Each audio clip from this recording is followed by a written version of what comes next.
time to come on. Yeah, man, looking forward to it, Aaron. Awesome. So let's get started by sharing with us how you got into trading. Where did it all start for you, and what was the initial appeal? Yeah, I mean, it goes back a couple of years, probably about 8 or 10 years now. And, I think I really got, I've always been in finance and interested in finance, right? Like my family's been in the financial business for a long time. So that's always been an interest of mine. But I think I really got introduced to trading when I was actually working in New York. So I worked on Wall Street for Deutsche Bank, which is a German bank. But I was in the mergers and acquisitions department. And so I was dealing with that and, kind of corporate finance for my degree and everything. But I had an opportunity with them to do a rotation on a derivatives trading desk. So like high yield debt and junk and stuff like that. And that's really where it kind of like piqued my interest in trading. And just kind of from there, it's, kind of taken off as far as, just continuously learn. For me, I mean, probably like you, it's like a never ending, thing. The markets are always changing. There's always new things to learn. So for me, that's always the big appeal, right? Is like, how can I get better and better and better at trading? Absolutely. No, really good points. So I was listening to one of your podcast episodes earlier on, and you talked about losing a couple $1,000s in your first week after you left Wall Street. So I'm keen to hear, what were some of the things you struggled with early on?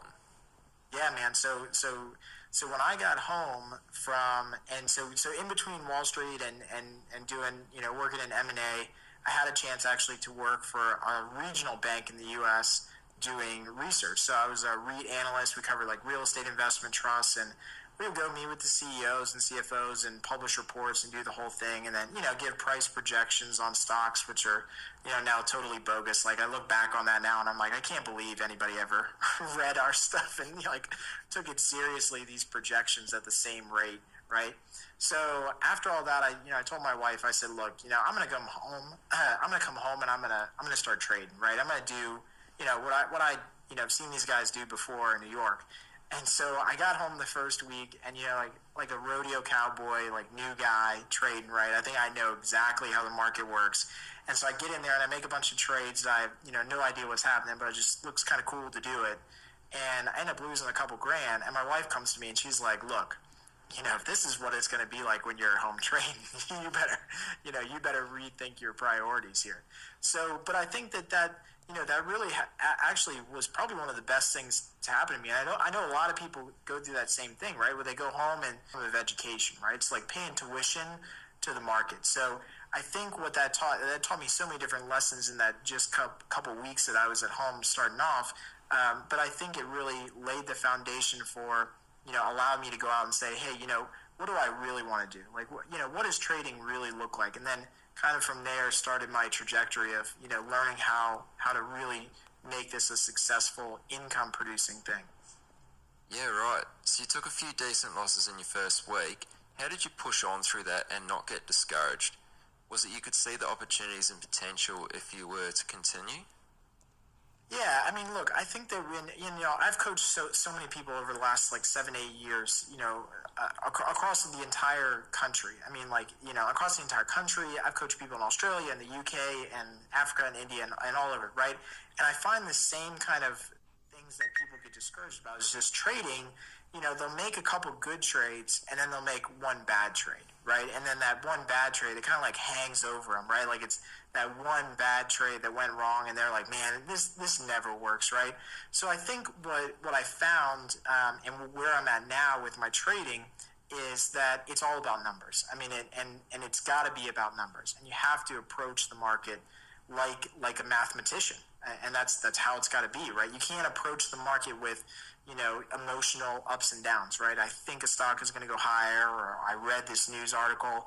All this stuff means crap, and it doesn't really help you, become more successful. So you got to approach it by the numbers and by the probabilities. And I think what I learned kind of in those first months, like really trading by myself and doing this, was that if I'm doing the right activities, like if I know that I'm going to, make the right trade, and that rate trade, maybe it pays out 8 out of 10 times, right? And I just don't know when those 8 times are going to come in.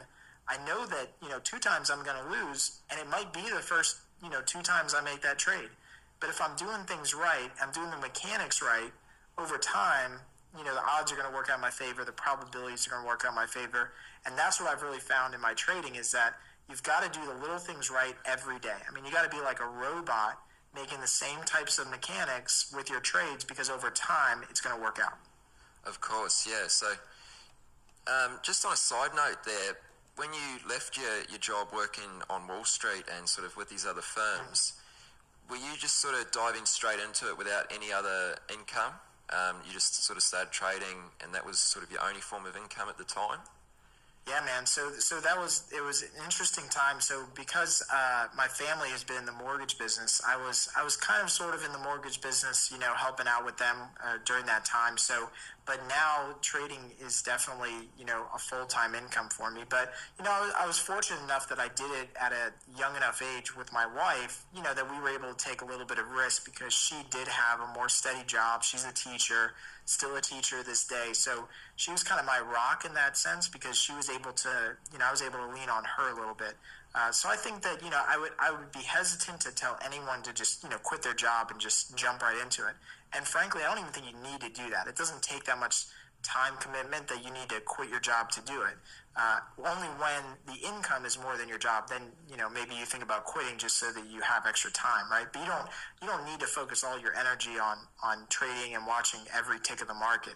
You can do this and do it very, very well while still working your regular job. Okay, great. Do you feel that having worked on Wall Street and been involved with the markets was an advantage or maybe a disadvantage for you when you made the transition to trading for yourself? Yeah, I think the biggest advantage, I think there's drawbacks, and benefits to each, right? I think the biggest advantage was, I got to see the other side of the Chinese wall, right? That's like, it's not like the actual Chinese wall, right? Like it's the, what they call between private and public, right? So I was on the private side at M&A, so I got to see behind the scenes, really that was interesting. And then when I worked for the regional bank that I worked for, I was on the public side. So I was on the other side where I was, now I was asking questions to the CFO and to the CEO, what do you think projections are going to be? How do you see this business growing? So as far as an understanding of how, most companies run their business and how that works, I got a pretty good understanding of it. How any of that relates to trading is, again, probably useless to most people because I don't use much of what I learned in that space now in trading. And I would even say that most analysts that are out there now have no idea what it takes to be successful trading because they are too focused on, earnings and revenue growth and all this stuff, which of course, it has its place in the market. But when it comes to trading options, in my particular case, because I'm an options trader, none of that stuff really means anything. It couldn't be further from, what you should be focusing on. Okay, sure. Now that's really interesting, Kirk. So if that's not what you should be focusing on, would you mind sort of taking us through a little bit on how you describe your trading style these days? Yeah. So here's kind of maybe the 10,000 foot view on my trading. I'm a big proponent of making lots and lots of small trades, and I didn't always start that way. I was more of a proponent of be aggressive in the areas that you need to be aggressive, right? But now I know that over time the probabilities are going to work themselves out in my favor. So I need to act more like a casino, right? I need to limit my investment in every single trade, and I need to make lots and lots of bets all over the place. Now, some people would look at that and say, well, Kirk, why do you do that, right? It's just a lot of little trades, or I don't have the account size to do that. But I always talk to people and I say, well, think about a casino, right? You go into a casino and you say, I want to drop $1 million on one bet. No casino is ever going to let you do that, right? Not one casino in the world is going to let you drop $1 million on one bet. But if you go into that same casino and say, I want to take $1 million and I want to spread it out over 1,000,000 bets of $1, they'd say, sure, all day long, right? Because they know that over time, they're going to get some of your money. But on a one-time roll of the dice, it's too risky, right? And so we need to act more like that. We need to make lots of little bets that are really, as we start digging down deeper, I'm definitely an option seller of, premium. I think that our edge in the market is implied volatility. It's been proven time and time again that implied volatility always overstates a move. So if implied volatility is, expecting a 20% move in a stock, time and time again, we'll see that maybe that move is 18% or 16%. So implied volatility always overstates that move. And so as traders, we need to take advantage of that little edge. So we need to be net sellers of options more often than we're buyers, right? Buyers of options are just getting crushed, and they're going to continue to get crushed in the market. But that's where everyone starts, right? Because it's easy to buy options. It's simple to understand. Nobody starts with option selling, which is what they need to start with. Okay. You mentioned in there some people might think their account size can be a little limiting to take lots of small trades. Is that really the case, and would you suggest this is actually something new traders could do? Yeah, absolutely. So here's actually a cool thing. So in one of the podcasts that we did, which is show number 6 for our show, we looked at one of the case studies that actually the guys over at Tasty Trade did. And they're doing awesome stuff with a lot of studies, and they've got so much more money than I could ever have to do all this, because they're backed and funded and all that stuff. So they're doing a bunch of studies. But here's the study that I think is absolutely one of the best ones they've done. And they took 2 traders with a $10,000 account, right? And so that's the average trader, right? They got about $10,000 to trade. That's statistically what the average trader has. The first trader, Trader A, only invested 5% of his account in every single trade. So he made a high probability trade. He sold an iron condor, but he only invested 5% every month. Okay, so whatever his account balance was, he invested 5%. If his account balance grew, he invested 5%, etc., right? Left 95% of the money in cash and didn't even touch it, right? So he's investing, $500, basically, right, of his $10,000 account. Trader B, so the other trader, he invested 50% of his money in every trade. So no matter what his account size grew to or dropped to, he invested 50% of his money in every single trade. Now, at the end of the year, or I think it was actually a 5-year study. Yeah, I think it was actually a 5-year study. So they did 5 years of trading the same high probability trade, iron condor. Now, at the end of the 5 years, both traders had won 75% of the time. They had made winning trades 75% of the time. So naturally, people would say, well, hey, if they made winning trades 75% of the time, Trader B has to be light years ahead of Trader A because he was bigger allocation. Even though he won the same amount of time, lost half of his money, Trader A made 10%. So it's just phenomenal research that just proves the point that you don't need to either A, invest a lot of your money, or B, you don't even need to start with a lot of your money. You can start with $500 and start trading that way, right? And that's as long as you're diligent about, staying small and not risking too much, you can take $500 and grow that. And I think that's the key takeaway for small traders that are out there is don't be scared to start with $500. You can start there. You're not going to quit your job with $500, right? And you're not going to buy a Porsche or a Ferrari with $500 trading, but you can do it. And that's the takeaway. Okay, cool. So when you talk about taking a lot of smaller trades, are you suggesting these are spread out across a range of markets or within a niche? Yeah, so that's a good point. So I think that, there's a couple different ways you can look at it, right? Some people would say that you have 3 months out. So I've got trades that are working in different times.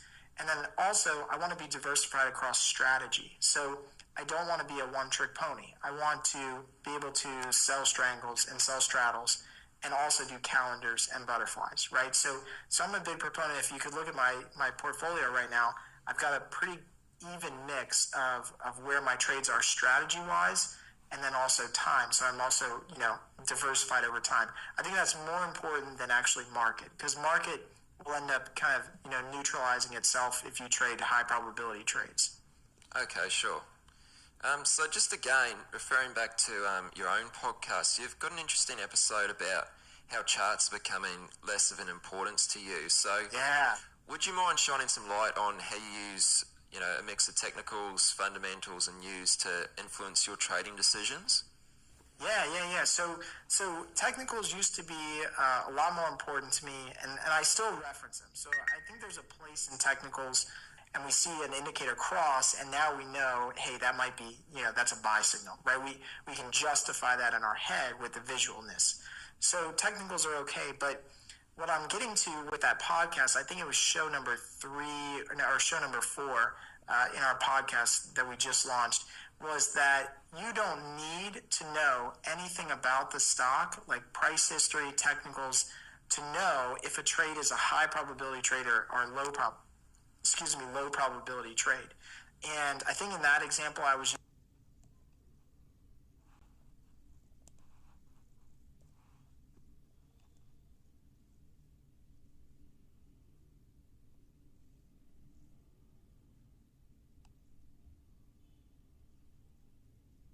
The current episode cannot be played due to a broken source.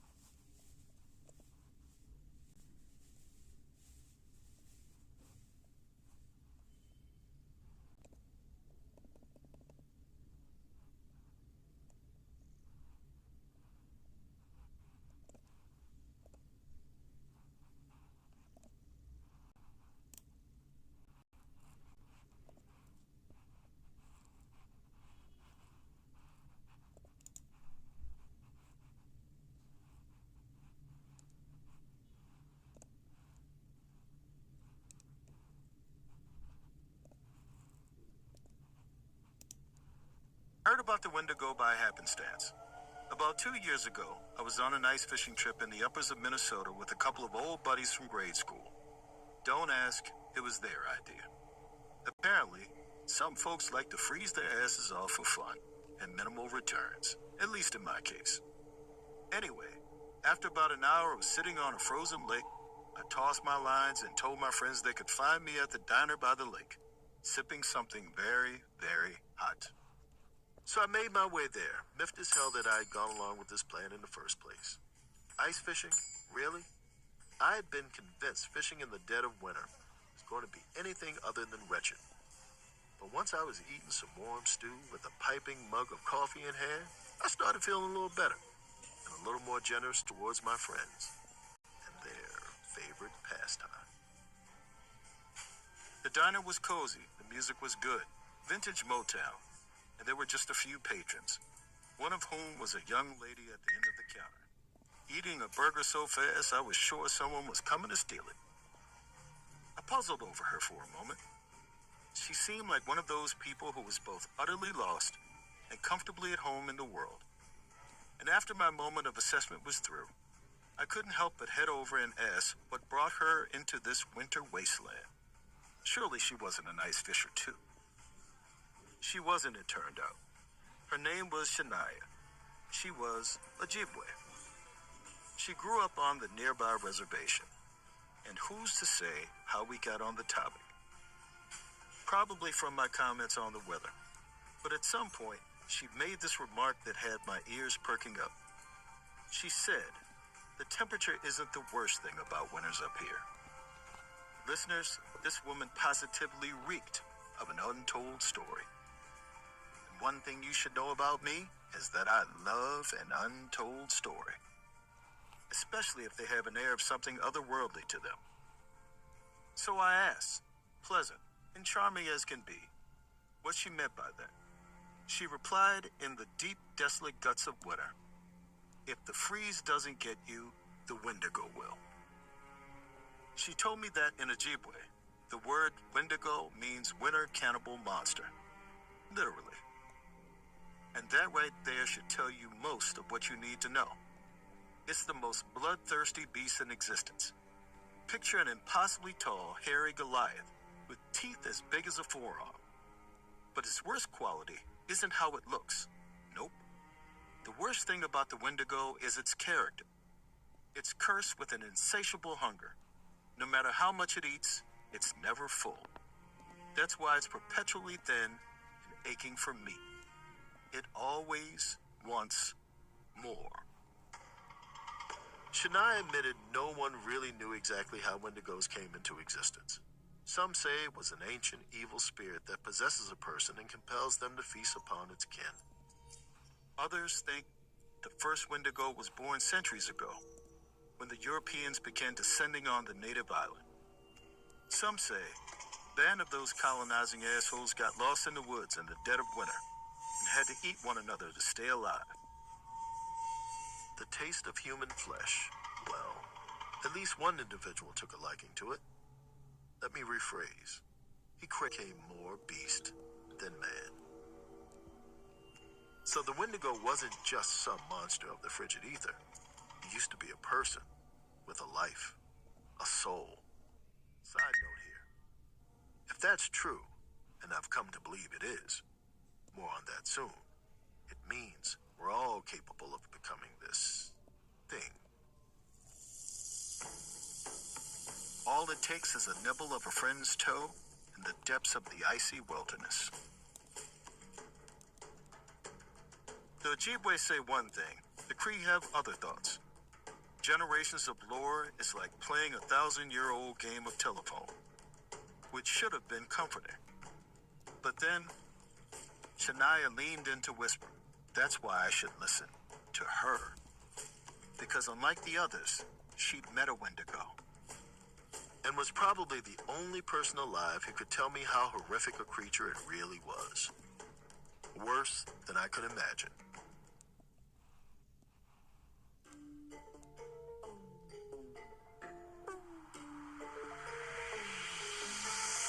You're listening to Run, Fool. I'm Rodney Barnes, and this is episode 1, The Wendigo.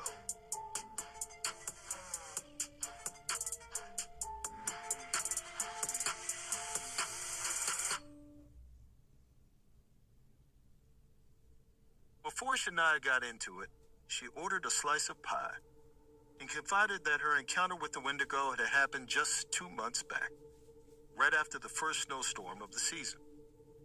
So it was fresh. She apologized if it came out a little fast and jumbled. It still freaked her out a little, talking about it. Up until the start of winter, she'd been living in Minneapolis, working some corporate jobs she didn't feel was worth telling me about. And around lunchtime one day, she got a call from a number she hadn't heard from in some time. Her parents. Shania explained she wasn't exactly chummy with her folks. See, she'd grown up on the reservation that sits on the other side of Leech Lake, the same place I'd been trying to ice fish on. But Shania left 4 years back to engage in what her parents considered capitalist white person bullshit. But listen, how she moved on and made her own way in the world isn't the point of the story. Shania was adamant about that. It's not where she went. It's what she left back on Leech Lake. Because what she left behind was her brother, Ozin. Let's hold up one more minute. I don't want to prolong getting into the guts of this story, any more than I already have. But there are a few things about Shania and Ozin that are important to know up front. The Sibs were only 1 year apart, basically twins, and they were fiercely competitive with one another. One of them did something, the other one had metal. Their uncle got made for them, which they laid claim over any time one of them would do something noteworthy. It was kind of endearing when they were kids and all, but as they got older, it caused some epic fights. One in particular was more of a competition killer on the reservation than someone moving off of it and finding a new life, a better life. They hadn't talked since. And Shania be the first one to admit her pride got in the way of picking up the phone and mending fences, even if she was the winner. Instead, she sat with her guilt, day in and day out, making note of how each week, month, year that passed was one more she'd wasted not having Ozin in her life. Anyway, Shania steered me back to that phone call.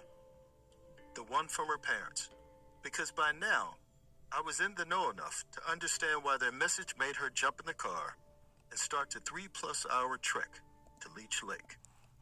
Come home, they'd said. It's awesome. I'd venture a guess that if you're from Minnesota, you've heard of Leech Lake.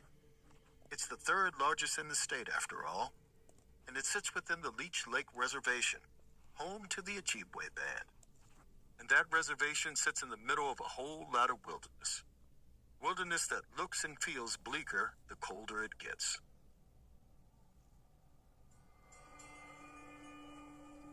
It was dark by the time Shania pulled into her parents' drive, despite it only being about 4:30 in the afternoon.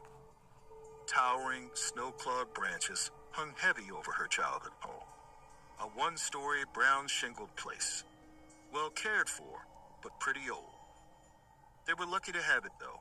The reservation had plenty of Ojibwe regularly looking for shelter.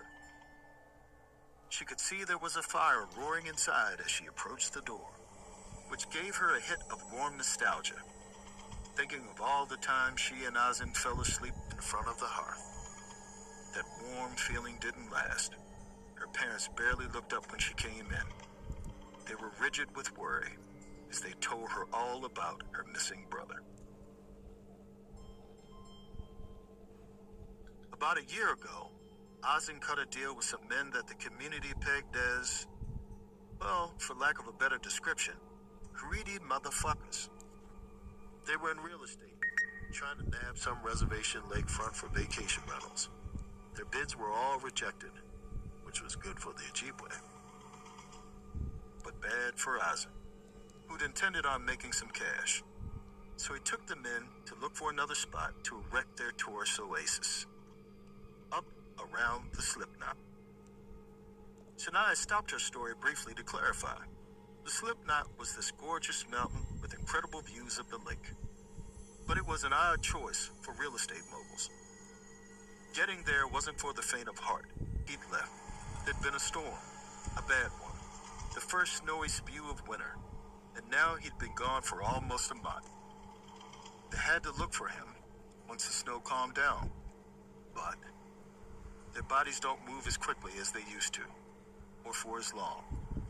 They had to turn back. Neighborhood search parties hadn't found him either. Shania could, they said.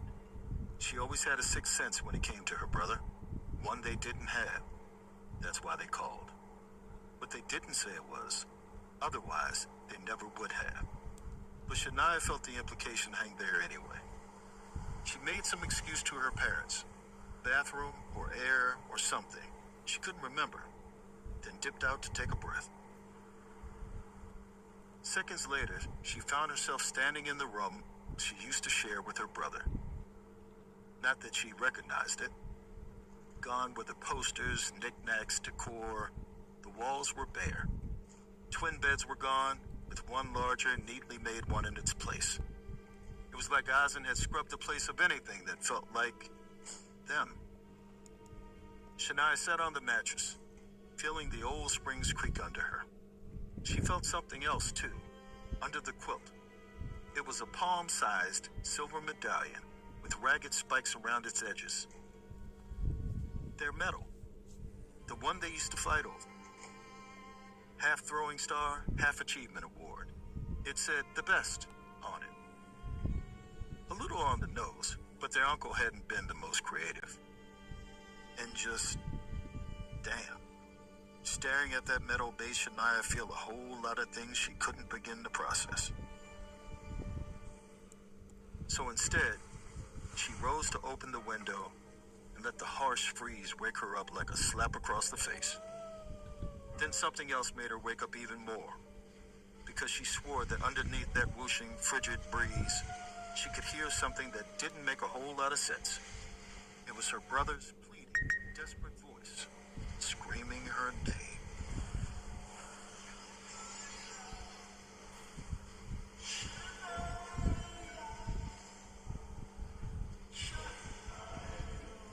Shania doesn't remember jamming the medal into her pocket, pulling on the family furs and packing a backpack. But she does remember flying out of the door, straight into the immense looming wilderness. She didn't want to tell them about the voice. They wouldn't believe her. Hell, she didn't even know if she believed it. Logic was telling her some nice stories, you see. Stories like, could have been the wind, or it was all in her head. And she was just sensitive from being in that room with all those memories. But another part of her, the louder part, said, screw it. Because if that was Ozin, then it sounded like he needed her help. About 10 minutes into her journey, she was pissed at that louder part. It was dark. She only had an old flashlight beam to guide her. She didn't know where to look. And she never had to say this to Ozin, but she wasn't as sure-footed in the woods as he was. And well, it was fucking cold. The wind whipped at her face, finding any tiny inch of skin that she'd left exposed. She reached in her pack and yanked out some hand warmers. Wasn't intending on using them this early, but Shania was a city girl now. Soon as those were snug in her gloves, she felt better and let herself take a beat and make some kind of plan. But before she could, the wind picked up then. A gust so heavy it made her take a step back. And with that wind, once again, was the echoing sound of Ozin, calling her name. And this time, his cries didn't die. He kept on wailing. So, she followed his voice into the bowels of the forest.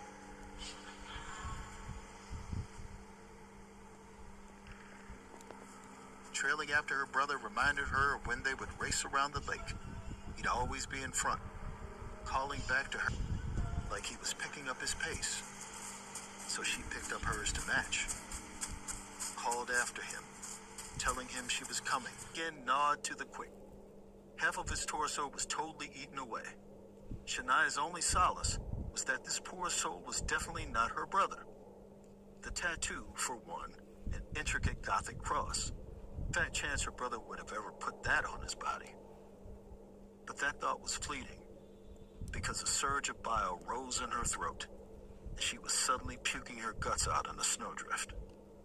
Except, she should have picked a different drift.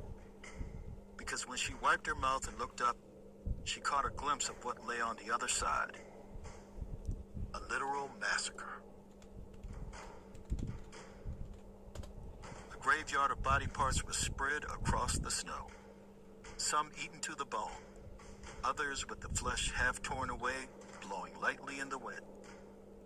The white snowscape was soaked in red, making the whole thing resemble some kind of gory stained glass.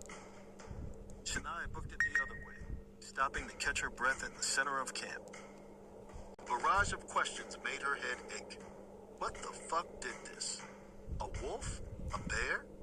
And did any of those body parts belong to her brother?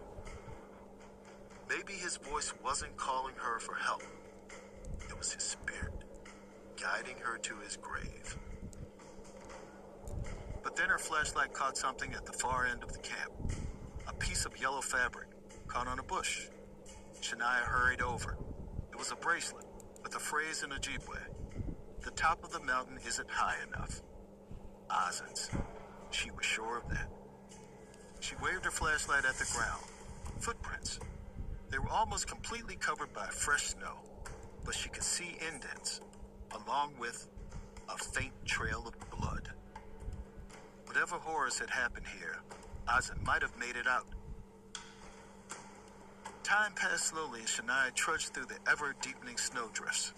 The wind fought her every inch of the way, till she ventured to guess that she'd never been more tired in her life. But she was locked in on Ozin's bloody trail. Her shaky flashlight beam was dimmer now, the battery dying. But the trail grew thicker as she went, leading her through the snow, snaking between trees until it disappeared inside a cave. That's exactly the moment her flashlight chose to die. Classic, right? I mean, of course. This is when the fucking thing breaks. She smacked it against her palm a few times, but it was as dead as those men back there. Shania hated how her voice ripped through a camp and eaten people. And now she was standing in front of a cave, which either held her brother or the beast that had done the deed. And to top it all off, the freeze was getting worse. Way worse. Shania was colder than she'd ever remembered feeling before. Like something had crawled inside her furs and turned her veins to ice. Darkness surrounded her like a weighted blanket, compressing her chest along with the unnatural chill. Shania was just considering why she was still standing there when she heard it. Ozin's voice, now coming from the cave. He said, "Is that you?" But before she could reply, a guttural growl echoed from inside the rock walls. It should have terrified her. It did terrify her.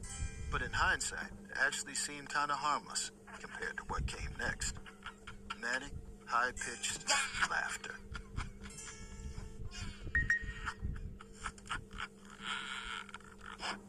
As soon as that unnatural chuckle emanated from that cave, Shania saw something emerge from the mouth. A massive shape. Nothing but shadows and murk. Too big to be a bear or a wolf or anything that was supposed to exist in this world. She couldn't see what it was, but she also didn't stand there waiting to get a better look. Shania's cumbersome boots slid in the snow as she took off, her heart pounding faster than her feet would thud. Her mind was going a mile a minute. She'd heard Ozzy, which meant he was in that cave, suffering, waiting for her. The thought made her slow a moment before she picked up her pace again. Because if Ozzy was there, that thing was guarding it. Something inhuman. The stuff of old Ojibwe legends, like the rolling heads or the ghost witch, or about that thing when they were kids. One of those tales that people thought stopped their children from going too deep in the woods, but really just fucked them up. Those stories kept Shania up at night. Dreams of a monster who was driven by a never-ending hunger, who refused to die unless you shit. She was sure they told her it had some kind of weakness, but hell, it'd been years. Like it mattered. If this was really a Wendigo, she was completely fucked. All of a sudden, her foot slid out from under her and she pitched forward. Her body shot downwards, hitting a rocky, sloping incline as she hurtled towards the depths of who knows where.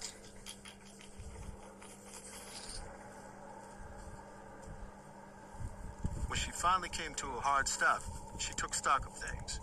She'd walked right off a ledge into a damn gully, and a rock had her leg pinned.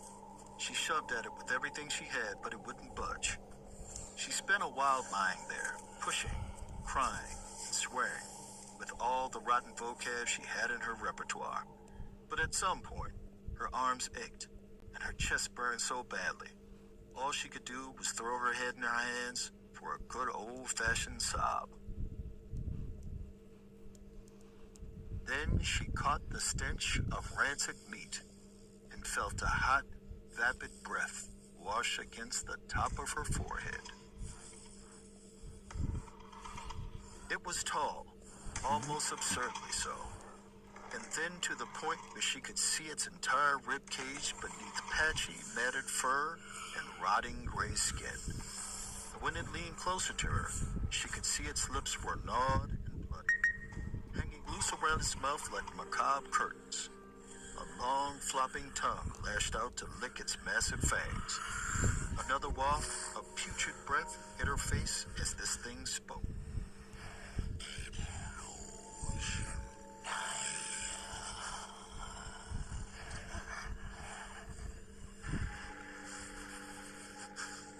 That voice which had once called to her now made her feel sick enough to collapse in the snow right then and there.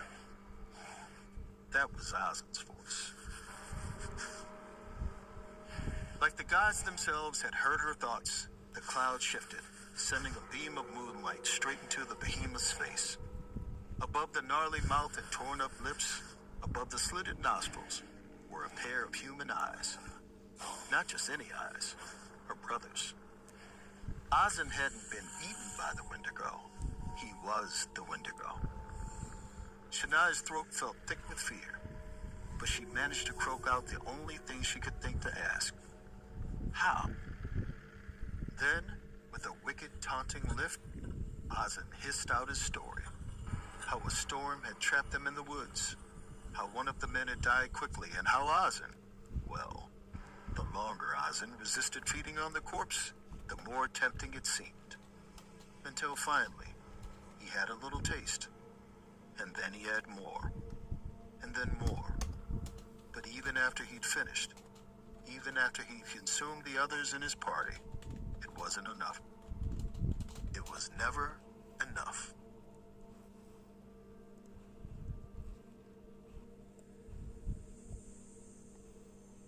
Now, there were a few things Shania knew at this moment. First of all, she was probably moments away from being slaughtered. Second, it was her own brother who'd do the slaughtering. Third, and she wasn't proud of this,